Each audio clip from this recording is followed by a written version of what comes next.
सिद्धू,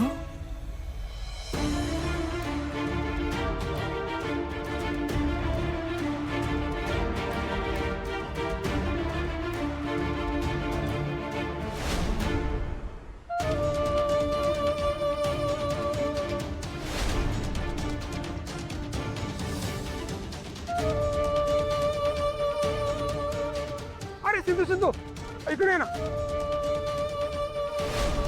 हा इथे काय करतोय? लवकरात लवकर निघायला हवं.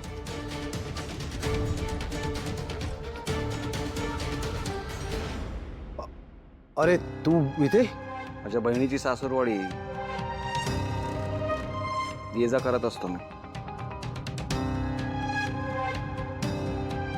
काय चाललं होतं असं? चर्चा चालू होती, झाली. आम्ही निघतोच आहे, आम्हाला जरा महत्वाचं काम आहे. डार्लिंग,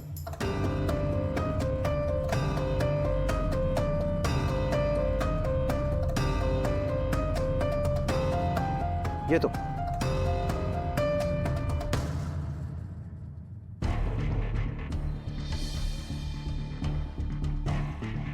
मी ओळखतो त्याला, आलोच बोलून. तायडे, हे तायडे.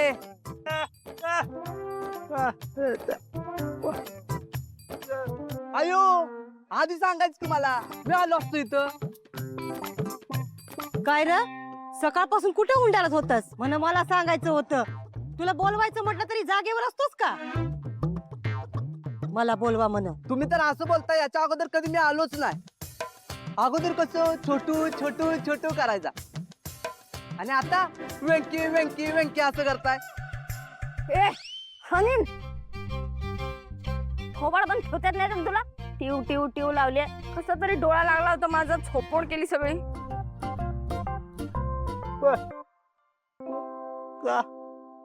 बरं वाटतंय, तू गोळी दिलेली ना, तर ताप नाही आता. बरं वाटतंय.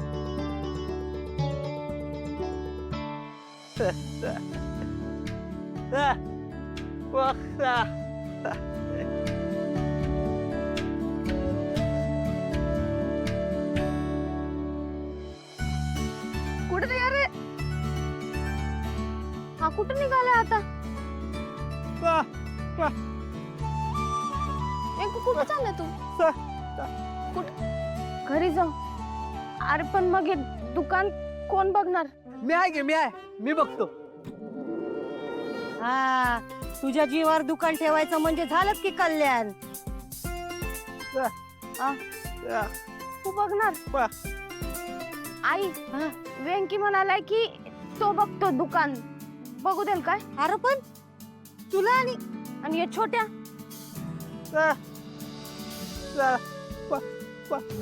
चल, त्याला त्रास द्यायचा ना, हानीन. सावकाश सावकाश सावकाश सिद्धू, सावकाश. हा ठीक आहे. बस. आता काय बोलत होतास बाहेर? मला सांग, मगाशी बाहेर काय सुरू होतं एक्झॅक्टली? अरे ती खूप मोठी स्टोरी आहे. आमच्या घरी छोटी आनंदी आहे, माहितीये तुला? हा. ती बाहेर जी होती ना, ती तिची आत्या सुपर्ण, आणि तो तिचा नवरा रवी. काय? ती आनंदीची आत्या आहे? हो. भावनाताईचं ज्यांच्याशी लग्न ठरलं होतं, त्या श्रीकांत इनामदारांची मुलगी आनंदी. लग्नाच्या दिवशीच त्यांचा ऍक्सिडेंट झाला आणि ते गेले. आनंदी लहान असतानाच तिची आई सुद्धा गेली. त्यामुळे भावनाताई तिला इथे घेऊन आल्या. तर इथून पुढे भावनाताईच तिला बघणार. काय? हो. आणि आनंदी इथे राहते, भावनाताईशी जास्त कनेक्टेड आहे, हे त्या सुपर्णाला अजिबात बघवत नाही. म्हणून ते इथे येतात आणि काहीही कारण काढून भांडत बसतात. का पण? म्हणजे भावनाने काय जबरदस्ती आणलं का आनंदीला? नाही रे, उलट आनंदीलाच भावनाताईकडे राहायचं होतं.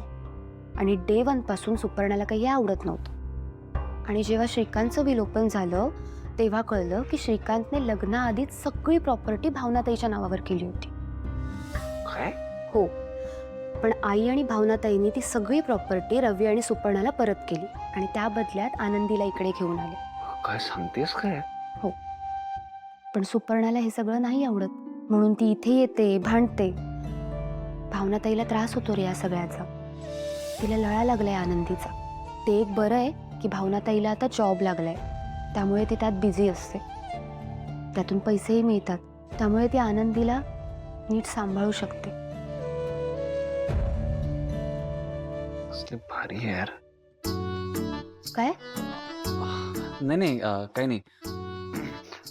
ताई जरा पाणी आणतेस का? तहान लागली. थांब, आणते. आलेच.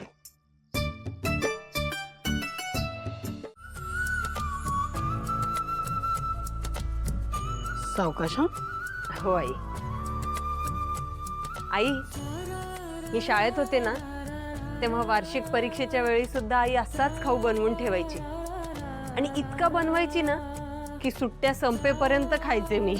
आपली जानू पण खुश होणार आहे हा आई हे सगळं बघून. हो ग बाई, ती जेव्हापासून सासरी गेली आहे ना, इतकी काळजी वाटते ना तिची. कशी राहत असेल, घरात कोणी मोठं नाहीये. बरं स्वयंपाक कसा करते की नाही, जे करते ते चांगलं आहे की नाही, काही कळेना मला. शिवाय आता परीक्षा आहे, तुला माहिती आहे भुकेची किती हलकी आहे ती. आता अभ्यास करेल की काही स्वयंपाक करेल. हो ना. म्हणून काल रात्रीच मी ठरवलं, थोडा थोडा खाऊ करून पाठवायचा, तेवढाच आपला आधार. पण आई, हे सगळं पाठवणार कसं आपण? अगं भावनाशी बोलले मी. भावनाचं ना पुण्यात काहीतरी काम आहे, ती जाणार आहे. ती म्हणाली ती नेऊन दे. हे बरं झालं बघा. बरं, ह्या एवढ्या तळून घे, तोपर्यंत मी डबे भरायला घेते. हा होय.